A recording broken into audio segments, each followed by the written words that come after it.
Welcome to the Swim Swam podcast. I'm today's host, Coleman Hodges. Joining us today, in the last 12 months alone, this man has become a European champion, a world champion, an NCAA champion, and yes, of course, an Olympic champion. Today, we are sitting down with 200 back gold medalist from Paris, Hubi Kos. Hubi, how's it going, man? Good. Thanks for having me on. Yeah, it's been a crazy year, hasn't it?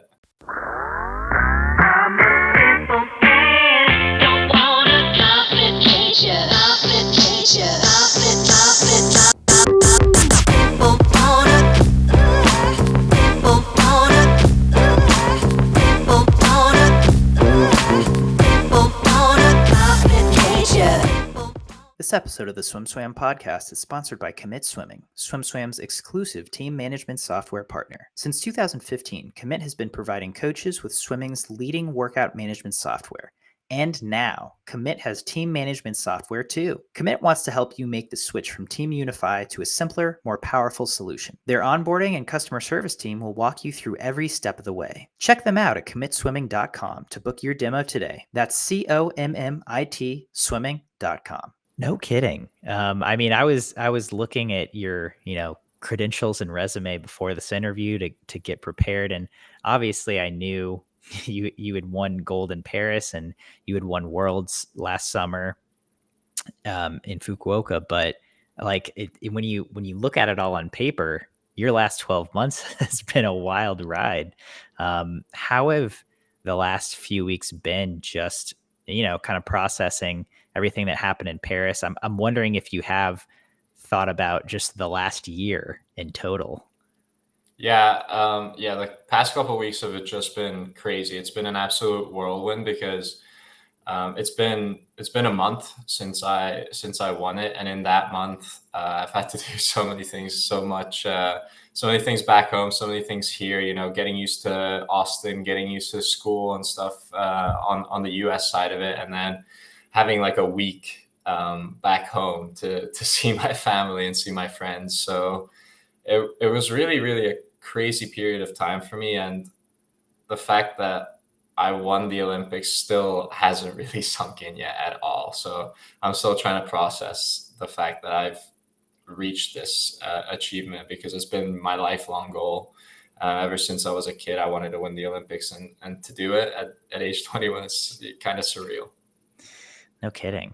I mean, yeah, and we at Swim Swam have just been processing so many different Olympic experiences. It's been great to sit down and talk with people and to get to hear about the different circumstances that were surrounding their Olympic Games. You had an interesting one. You were coming off of an NCAA team title, a historic one at that with ASU.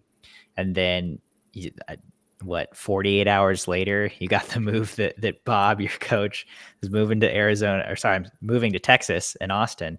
I don't think I spoke with you in that period, but you committed to Texas both in the NCAA and obviously then just to train with Bob pretty soon after that announcement. But what was that interim period, just knowing that you had an Olympics in a few months like for you, and how did you manage that? Yeah, that was crazy too. It was April Fool's as well, so we all really man, that was terrible. Really, yeah. Exactly. We kind of really didn't know what was going on, but as soon as it hit, I knew that I had to really just focus on my plan, because there was a lot of noise, and obviously, winning NCAAs was huge. It was our goal that year on the collegiate side, and to get that was really special. But I knew that my main goal really here is the Olympics, and to do well in the Olympics, because that's everything to me. So I knew that I had to get things sorted out pretty quickly. So I tried my best to not really get into this sort of craziness as some people on the team were really doing, because obviously it affected everybody a lot of different type of ways. So I try to just keep swimming, keep training, and slowly realizing what I needed to do to continue to swim with Bob, and then I worked through the steps, talked with compliance and stuff. It was a crazy crazy week to get all of that sorted out. And then yeah, I think 2 weeks after that, or 2.5 weeks after that, I was already up at Colorado training with him again. So it was a crazy 2 weeks. At a San Antonio trip there too, where I swam in that. So that was another crazy competition. But I was just sort of happy how I was able to get everything sorted out really relatively quickly, and get back up to Colorado to train with the guys and Bob. Yeah. And then you went to Colorado, you went to the San Antonio Pro Swim, which was in April. Not long after NCAA's. And then were you in Austin for the most part, I guess, in the lead up to Paris after that? Yeah, so I had to finish school in ASU, and once school finished, I was able to go straight to Colorado, and I brought everything. So all my stuff, I put in my car, or whatever I didn't bring with me in 2 suitcases, I put in my car, and I had my car shipped to Austin so that I would have everything. And I went up to Colorado, obviously, and then when we came down from Colorado, we went to Irvine for another competition. That was 3 days. Yeah. And then from Irvine, I went to Austin, and obviously Leon had like 2 or 3 days back in Arizona to try and like sort everything out, like sort of stuff out and get everything into storage. But I was able to go straight there and swim in Austin for about a month, or maybe a little bit less than a month. Then I went to Toulouse with Leon. Then from Toulouse, so I was there for about 2 weeks. Then from Toulouse, I went to Belgrade to the European Championships. From Belgrade, I went back to Toulouse for another 2 weeks. That's when Bob was there with us. And then from there, I went back to Hungary. So I was already in France before the Olympics, but I went back to Hungary from France, then back to France from Hungary, obviously, to go to the Olympics. So it was like a crazy 2 months of traveling all around the place. No kidding. That's a lot of movement. It's a lot going on. But I mean, obviously, you followed this plan because you were training with Bob for the majority of that time. What was it? What was that piece of it like? Just continuing to train with Bob and then have Leon as kind of your primary training partner throughout that whole period. Obviously, you've got Olympic goals, and obviously he had the world on his shoulders at that point of expectation from an entire country. Yeah, exactly. I mean, once we got back from Worlds last year, so back in 2023, we talked about it a lot in practice. So it'd be nice to swim with each other, right? Leading up to Paris, right before Paris, and we came up with a plan to have a training camp with him, and well, obviously we thought Bob was going to go there. We didn't know exactly if he was going to go there or not, because we didn't know which team he was going to coach at that time. But me and Leon decided that it would be good it'd be good for both of us to sort of stick together and train together.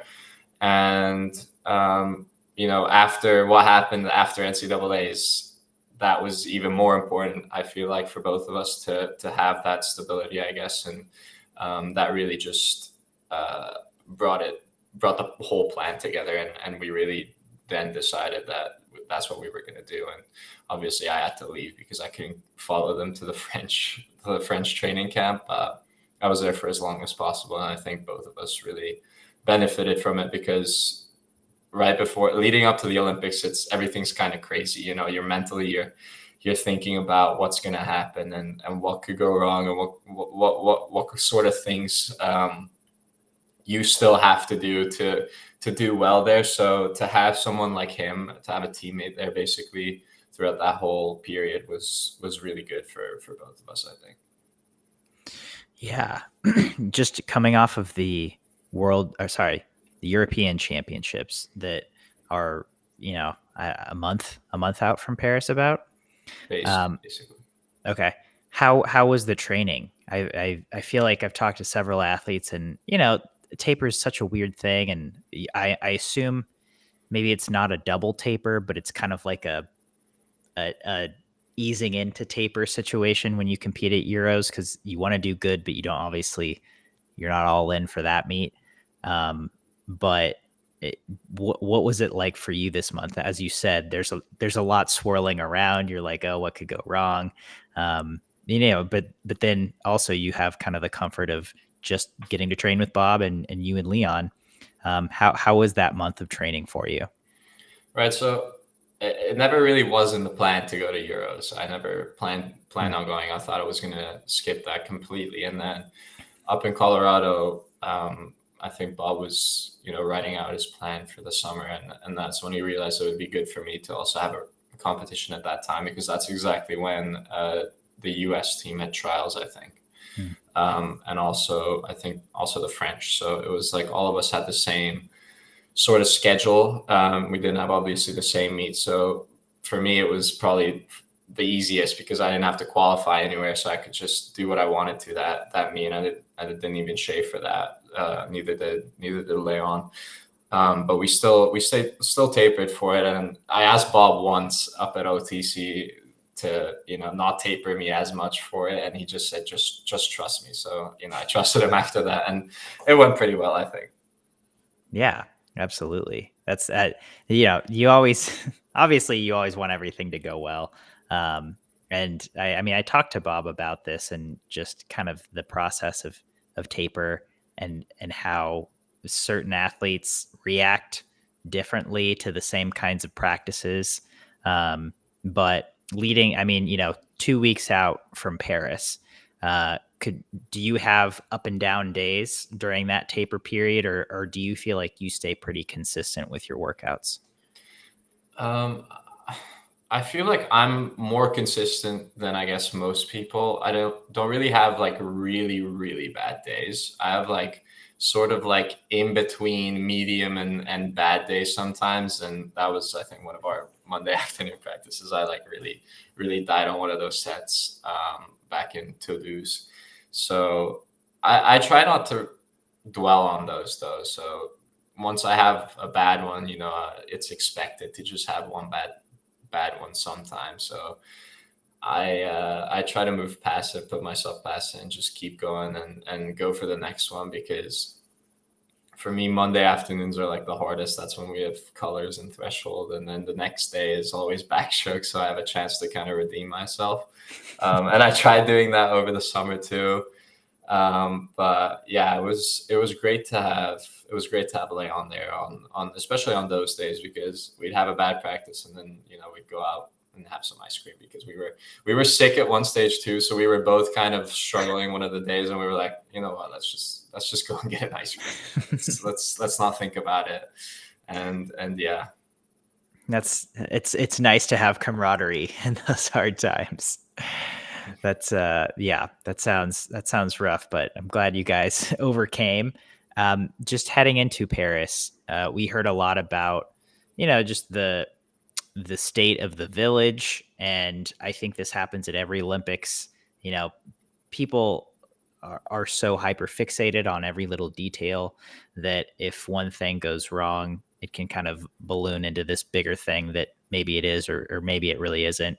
But in terms of life in the village, how did you feel like it was just the first few days of the meet and even the few days before the meet, where you were kind of adjusting to being there and having to, take buses that might take an hour or get used to the food that was there? What was your perspective on that?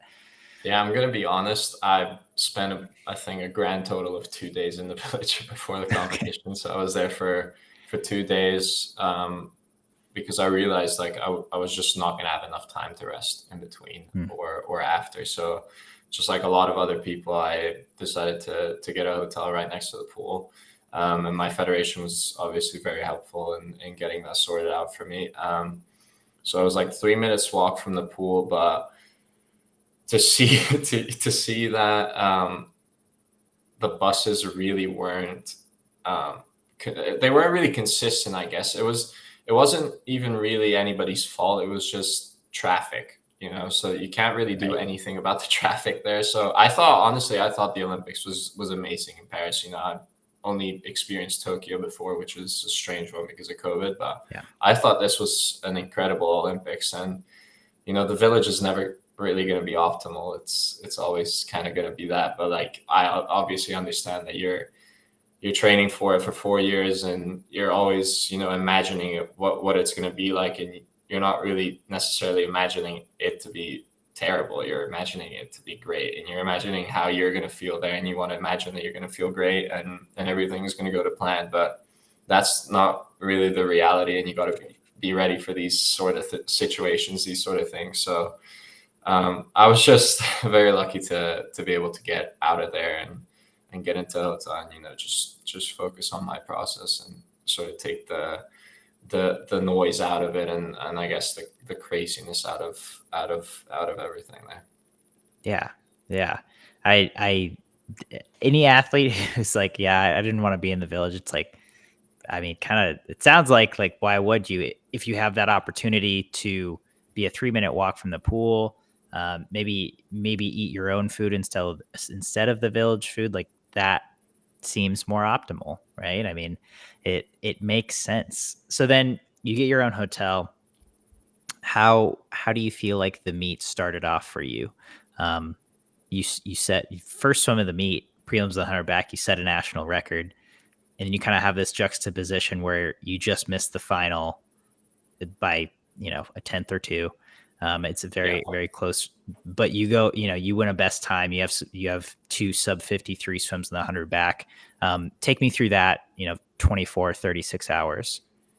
Yeah, so I was in the relay as well on the first day, and Mm. I swam a really, good time from compared to myself, 48.1, I think, or 48.2, with a swing. Obviously, I was anchoring that, and I was really happy about that because that's a huge drop for me, and I felt pretty good. Felt like the underwaters were good there, and then I swam a little bit slower in the afternoon. I think 3/10 slower in the afternoon. So I was like, okay, those are two pretty solid times, but I felt like my legs were getting really, really tired there. Like I pushed that bit too, well, not too hard. Obviously, it's the Olympics. You got to push it as hard as you can, but it kind of hurt there.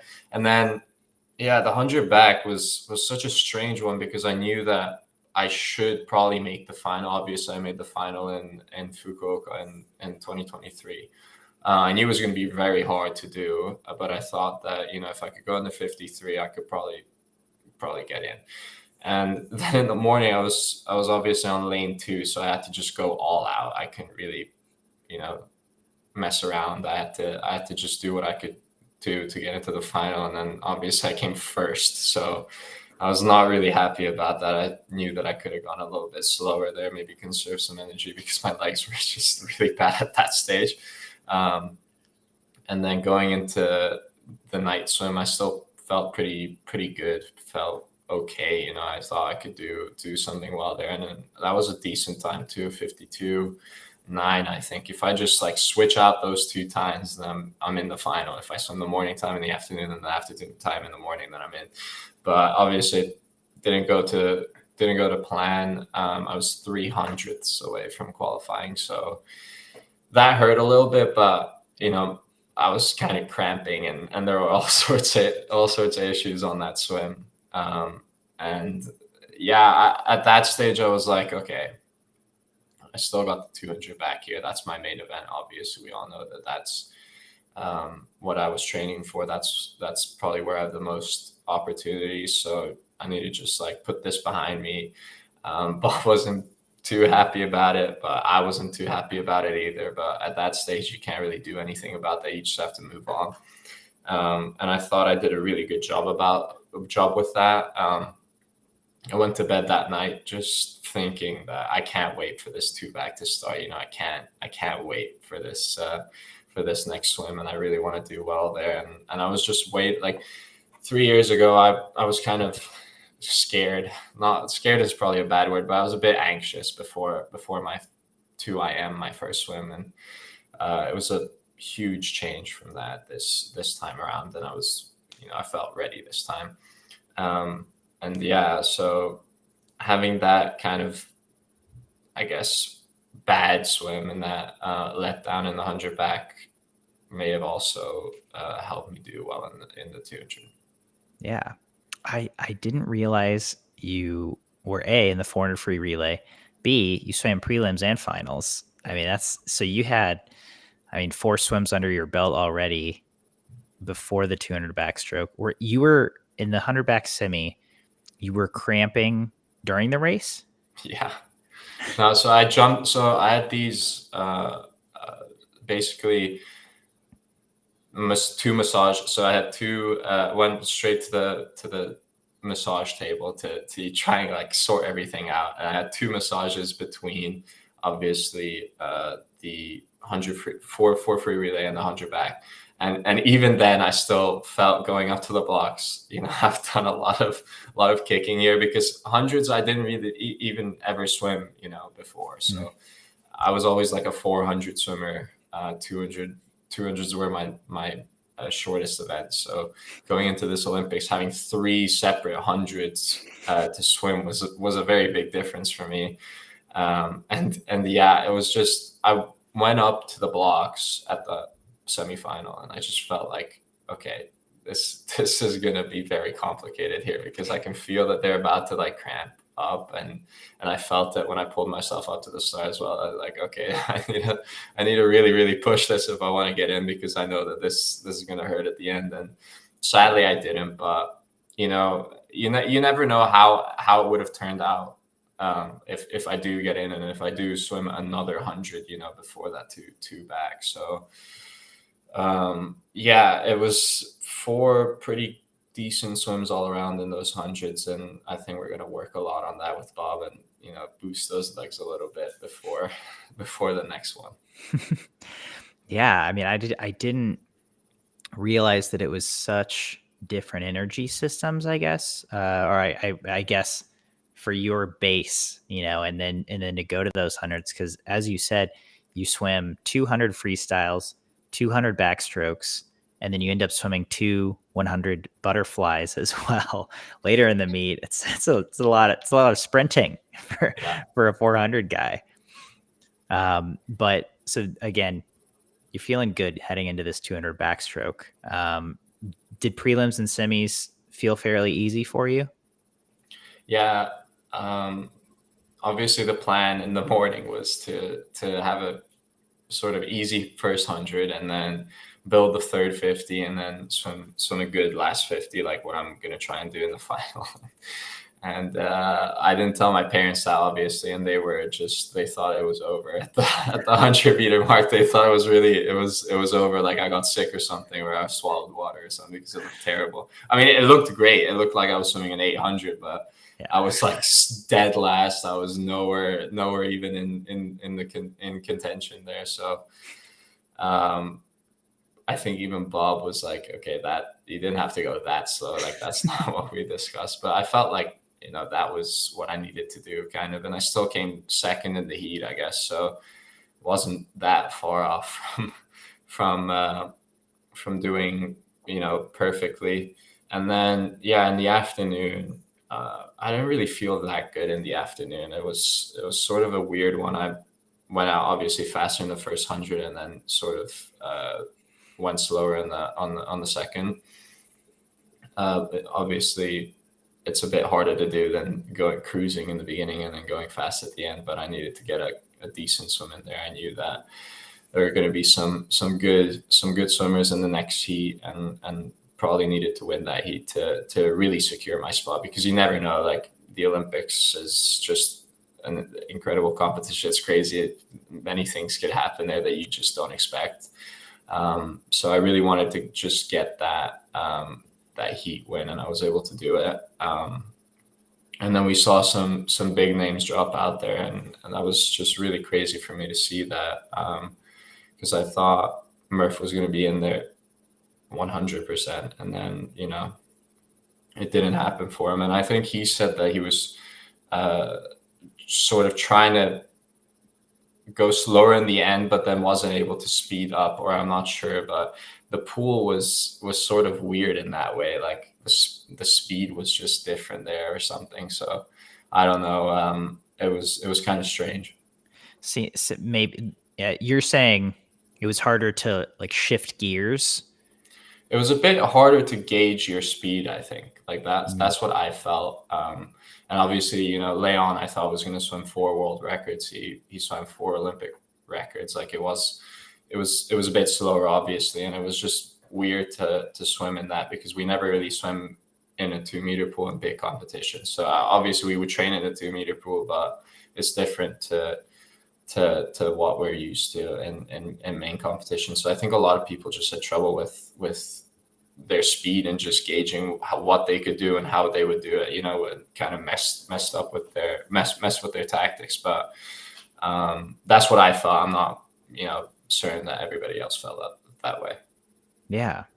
Yeah. And then having, as you said, big names kind of out of the final, Ryan Murphy was a shock to all of us, certainly. I thought Thomas Chacon was going to make that final as well. And they were, you know, Chacon was 9th, Murphy was 10th ultimately.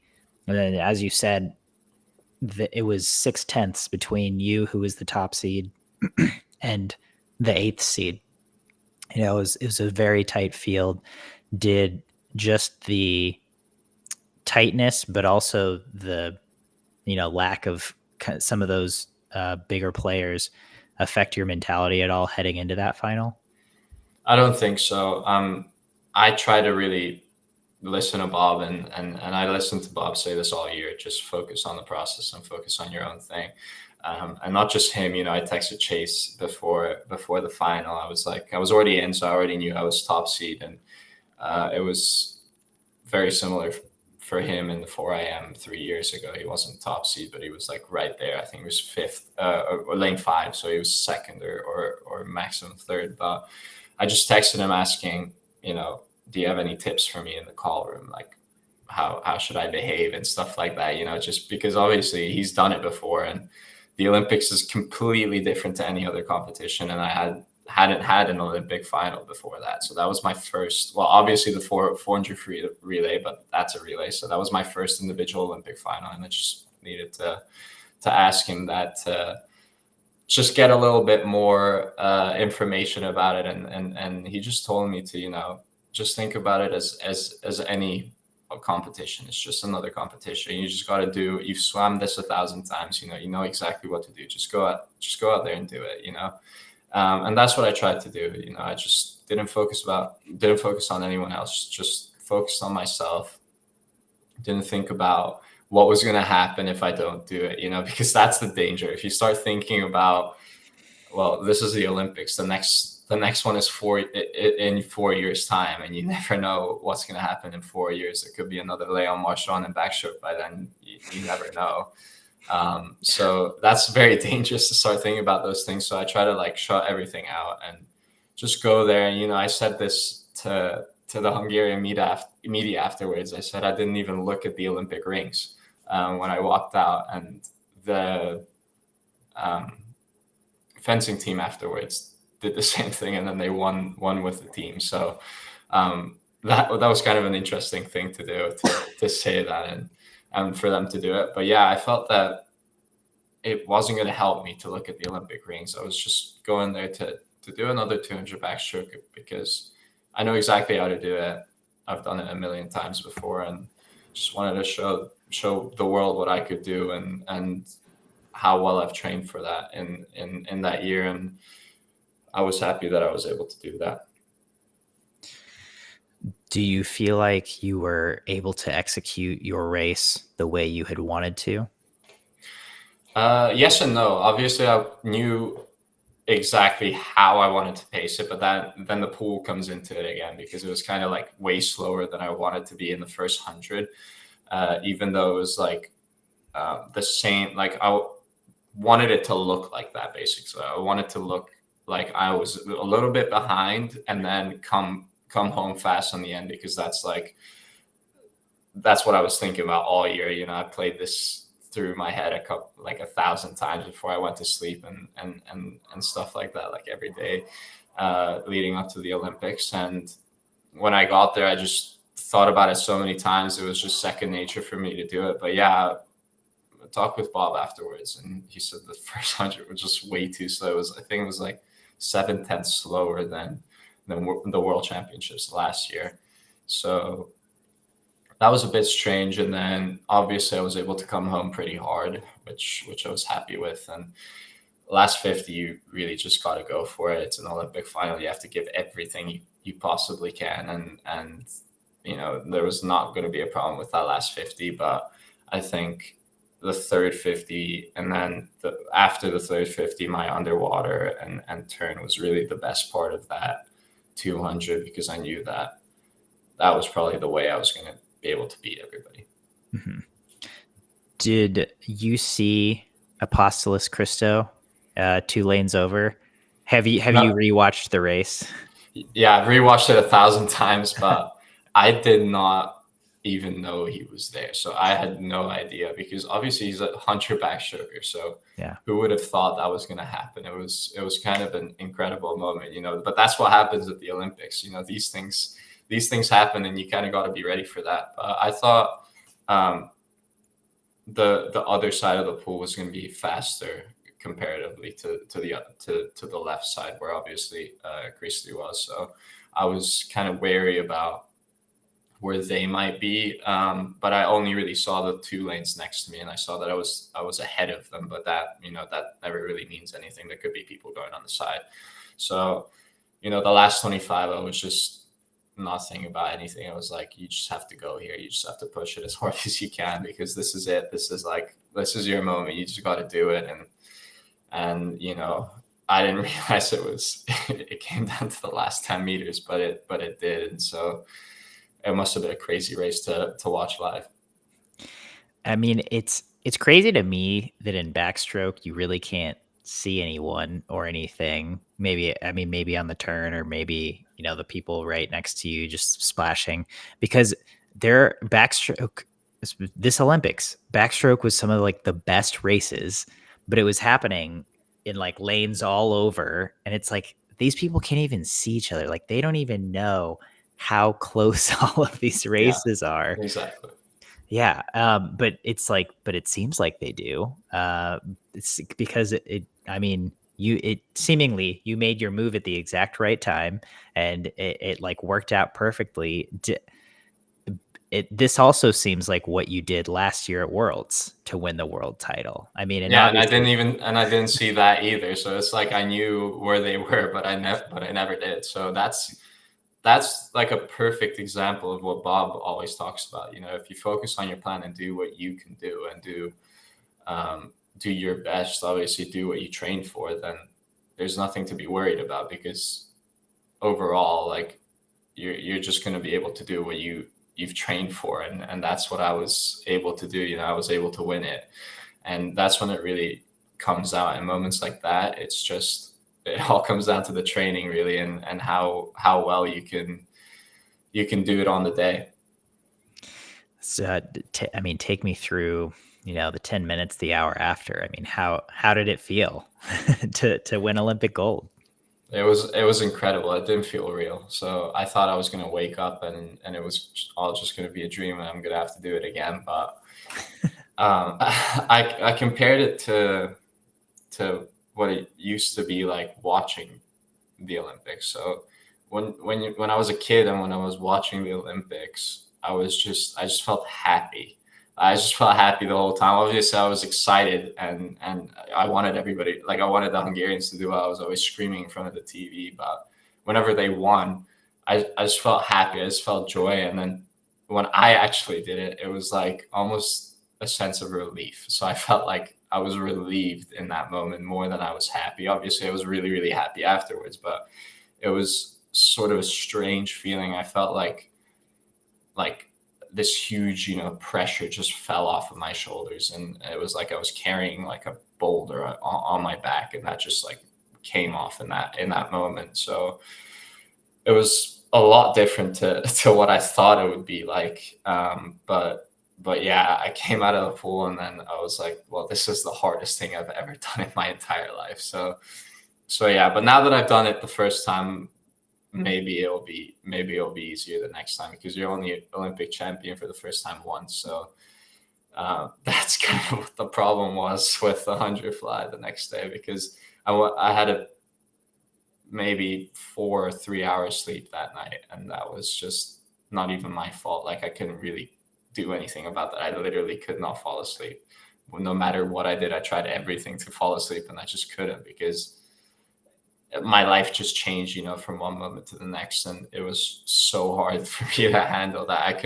I knew it was going to be an incredible feeling, but I didn't know how incredible it would be, and I couldn't really get myself ready for that in any way. So I feel bad that I couldn't do that 100 fly as well as I wanted to, as well as I thought I could have, and as well as Bob would have wanted me to do it. But I slept 3 hours that night, and I couldn't. Like, I thought after that, I got into the semifinal somehow in the morning. I was like, okay, now I'm gonna have like a huge nap. I'm gonna go straight home, I'm gonna eat, and then I'm gonna have like a 5 hour nap before this final, or before this semifinal. And I didn't sleep a minute, so that was an even more strange thing that happened. So I'm really good with napping, and I can nap pretty easily.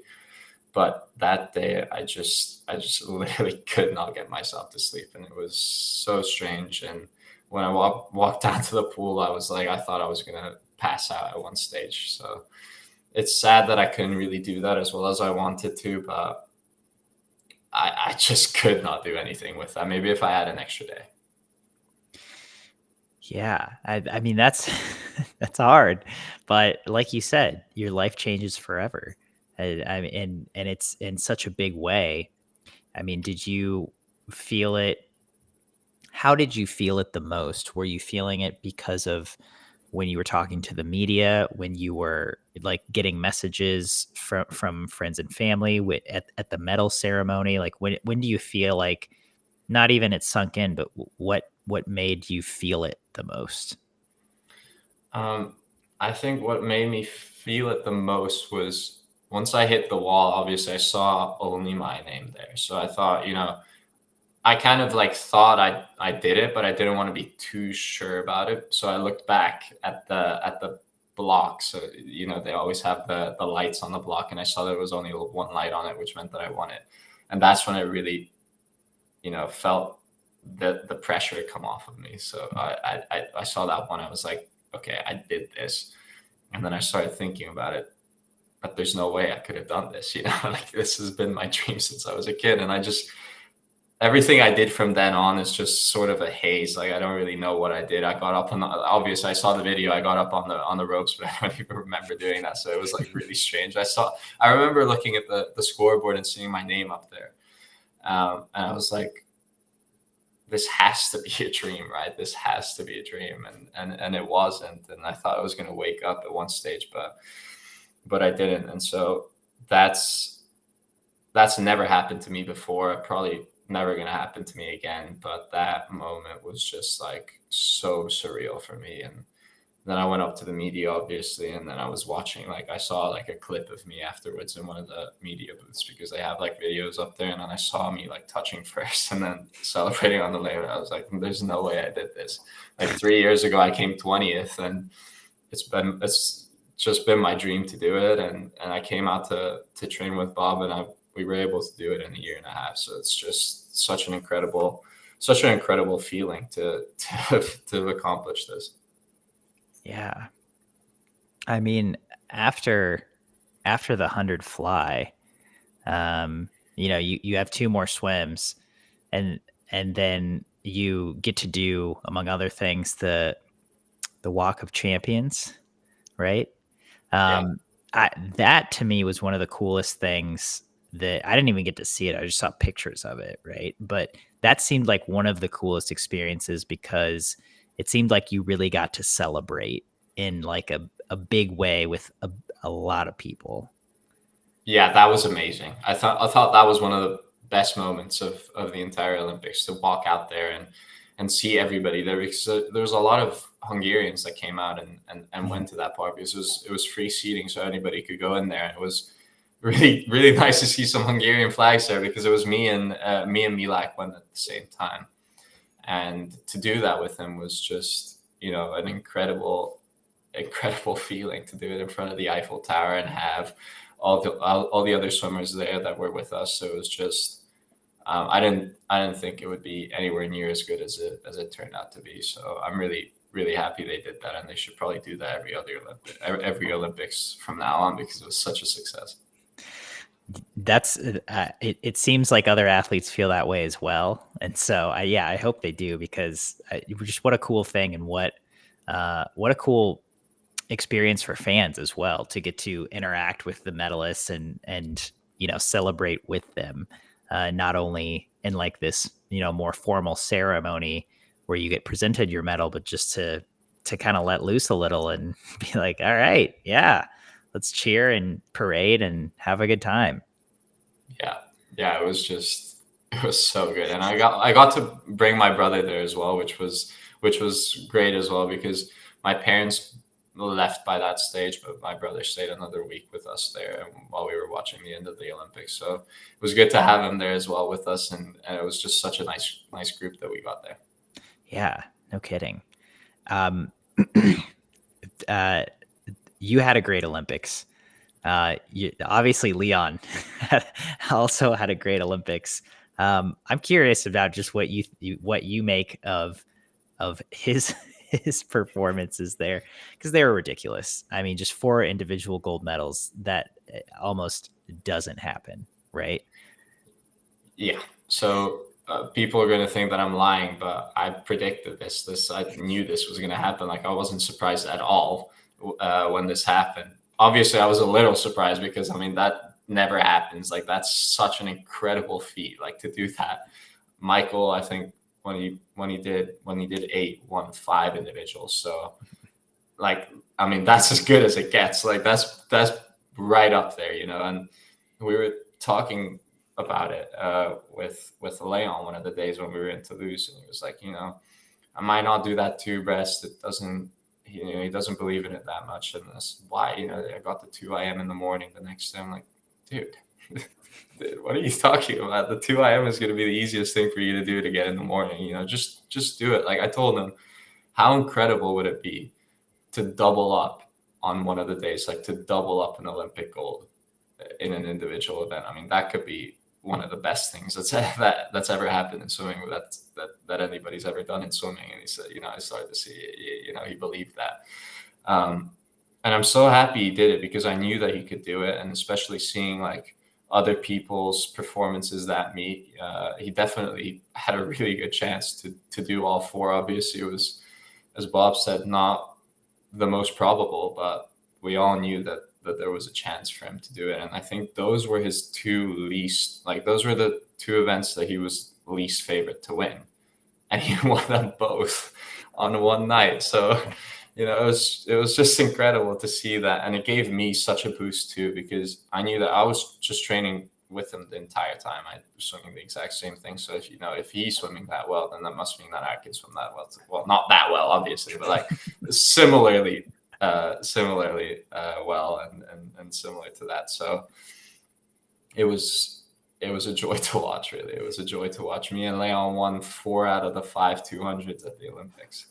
So that's a great statistic, but I only got one of those. So it's just good to say it out loud. That is a great statistic. Sheesh. Yeah, I did enjoy that. Like, for a period of time, only European men had won gold medals in the swimming events at the Olympics, and obviously that ended up changing. But through the first, I think it was like 2 or 3 or 4 days. Like, yeah, that was pretty ridiculous. Like, yeah. we knew that Europe would do well, because it's always the continent that's where the Olympics is held at, that does usually the best comparatively. That was the same in Tokyo. I think a lot of the Asian countries did very well there, so we knew that we'd have a good chance, with all the Europeans. But that was, I think, kind of crazier than we would have all thought. Yeah.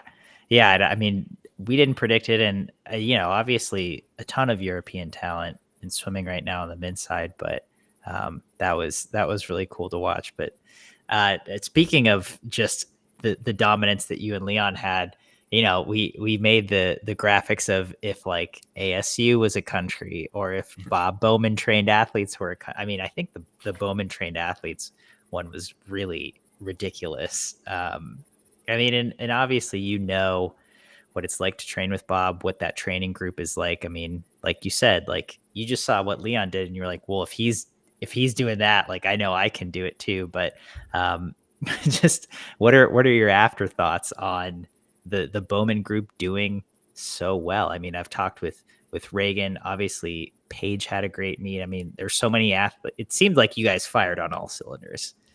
Yeah, it was great to have that. It was obviously it's like they're my family now, and to see them all do so well as they did, it was so nice, and it felt great. But I'm not really that surprised again that we all did that well, because Bob's really pushed us so hard this year and really pushed us to levels that I thought I would never reach in training, and I probably think that they thought they would never reach either.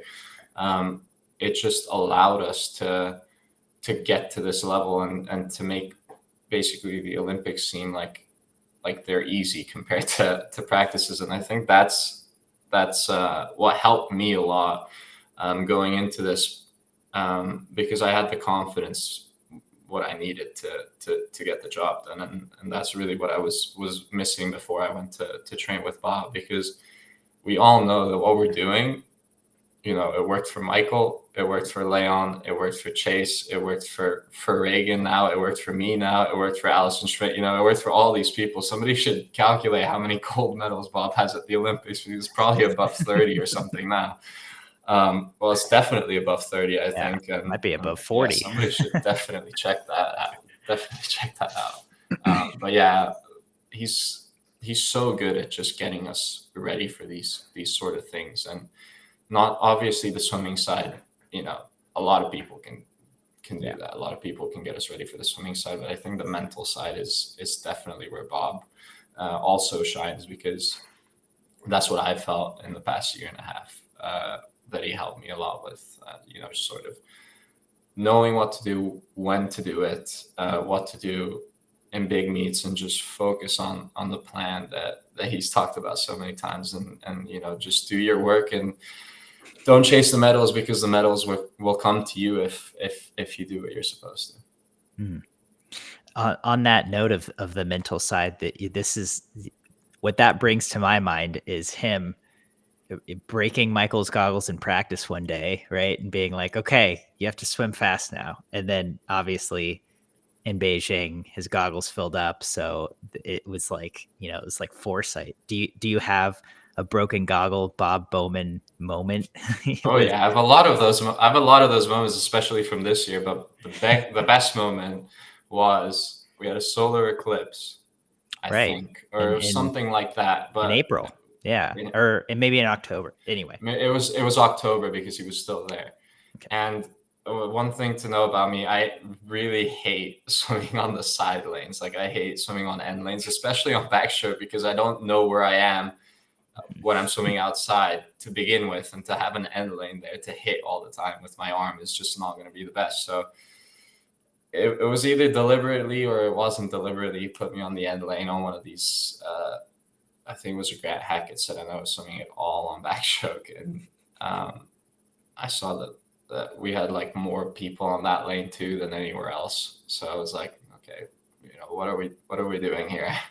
And I tried to sneak over to the other lane midway through practice, like before the set even began. And he saw that instantly, and he's like, go back there. That's not, you can't do that. You have to go back to that lane. And I told him, but I hate the side lane, I keep hitting my hand. He was like, yeah, well, it's going to be slow now, but when you get to the competition, it'll be faster, hopefully. So you have to get ready for all sorts of situations that might arise. Obviously, I didn't swim on an end lane at the Olympics, but I definitely swam in a pool that was slower. So there are always things that pop up that he gets us ready for. And this was obviously a prime example. It was a solar eclipse. I was swimming outside backstroke and on the end lane. So I was like really like not swimming straight at all. But that was a good lesson that he taught me there to do what you can with the environment that you're in, and just swim, just that's the name of the game. Just swim and do your work, do the practice, and it'll be easy when the competition comes around. I feel like that's almost a direct parallel, right? Bob is just really good at putting swimmers in situations where they're blind and swimming fast anyway. Exactly. Yeah. Because there you go. Like, it helped me, it helped Michael, and it'll probably help everybody else that he puts into situations like that. Maybe he won't do that anymore. I hope he doesn't do that anymore to me here. I've won my Olympic gold, Bob. We can stop putting me in lanes. So now, it's been about a month. Like you said, you've had a hectic month. I can't believe you were only home for a week. That doesn't seem like very long, but obviously I almost forgot you had to get back to Austin because you are starting not only your swimming back, but you're starting school there. How has UT been so far for you? I know you're just a week and a half into training, but how do you feel like you're adjusting so far to this season in Austin? Yeah, I love the pool here, and I love the team as well. We've got a really, really good team, a really great group of guys, and it was just strange for me to see everybody swimming so fast on the first day already, and I was like, okay, this is a bit different. But yeah, to have that, and then obviously the pools are amazing. They're probably the best pools. The inside pool here is probably the fastest pool in the country as well, and I think I've heard that before. So we really just have amazing facilities here, which is a lot different to what I was used to. Not for back home, obviously. I swam in the Duna Arena, which is probably the best pool in the world. So I went from the best pool in the world to ASU to one of the best pools or the best pool in America. So that was great. What I had a really hard time adjusting to was parking, because driving here and parking here is absolutely crazy. So I bought one of the wrong passes. It was the closest pass to the pool where I could park, but it was very, very far from all my classes. So I have to walk like 20 minutes sometimes to classes in the heat. So I'm trying to get used to that now. That's the hardest part so far. But yeah, I've settled in to all the training, because obviously, I know what the training's like. It's all the guys here that got to get used to it. And yeah, I'm excited for this season.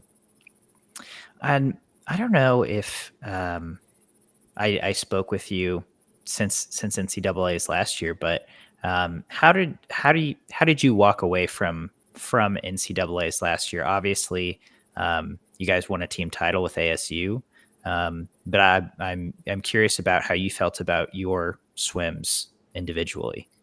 Yeah, I felt kind of tired that meet. So me and Bob discussed it. We were obviously know what the problem was, but I swam very, very well at PAX. So I'm really, really good times. I swam my best times at PAX, and couldn't really replicate that at NCAA's. I felt like, it was kind of a missed opportunity for me to do well at NCAA's, because that was my first full year of training in America. The NCAA's the previous year was obviously just a half year. So I couldn't really do well there because of that. And then I couldn't do well at this NCAA's because it was just a little bit of a timing issue. But for me, but I feel like that's why this year is going to be so good, because now we know what happened last year, and now I've had, by that stage, I'm going to have 2.5 years worth of training here. And I really just want to put a good NCAA's together, because I don't have an individual NCAA title yet. I already won an Olympic gold and a world gold, but I haven't won an NCAA title individually. So I really want to do that. Obviously, that would be good to do. And we also have short course worlds coming up soon, which is in Budapest in Hungary, right. which I really want to do well there too, because I haven't done well in front of the Hungarians yet in a big competition. So that's 2 goals right there for me this year that I want to accomplish, want to do well in, and we'll see what happens. Obviously, it's a new team now, and Bob is really motivated to get us all on the right track and get us all training so that we can compete this year in NCAAs and show everybody what Texas is all about. Yeah, you've got a lot coming up. Do you know what you will swim at Short Course Worlds yet? I'm thinking it's going to be very similar to my Olympic lineup, but I'm not entirely sure yet because I don't think I'm going to do the 4 free relay. I'm not sure we're that good in short course, the Hungarians, so we might skip that one, but I'm pretty sure I'm going to do all of the individual events that I swam at the Olympics, and then maybe a couple more events here and there, but it's only a 5-day competition, so maybe I won't have that many opportunities to swim. So we'll see about that. And then yeah, obviously I have to decide again between the 400 IM and the 100 backstroke at NCAAs this season, because the 400 IM got a lot easier now that Leon's not there. That's right. Yeah. That's tough decisions. That 100 back is not getting any slower. I'll tell you what. Oh yeah. It's getting very fast, and it's almost like you have to swim an NCAA record to win it. So that'll be an interesting event, but I definitely want to do that too. So I want to see what I can do in that, and do another good 200 backstroke, because we had one there last year and then one iffy one, but I want to get maybe 2 good ones together this year. Yeah, absolutely. And now you'll be at SECs, which I'm very excited for as a fan. I think Texas at SECs is going to be just a party.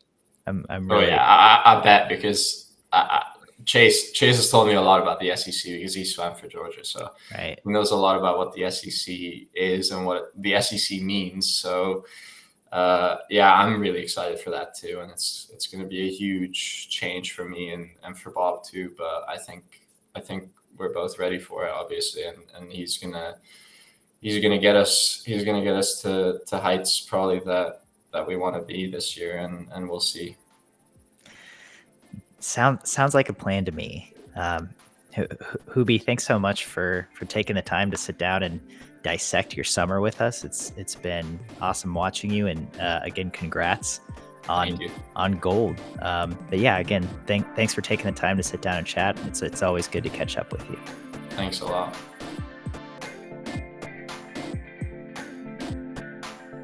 You've been listening to the Swim Swam podcast. Stay tuned for new episodes every week.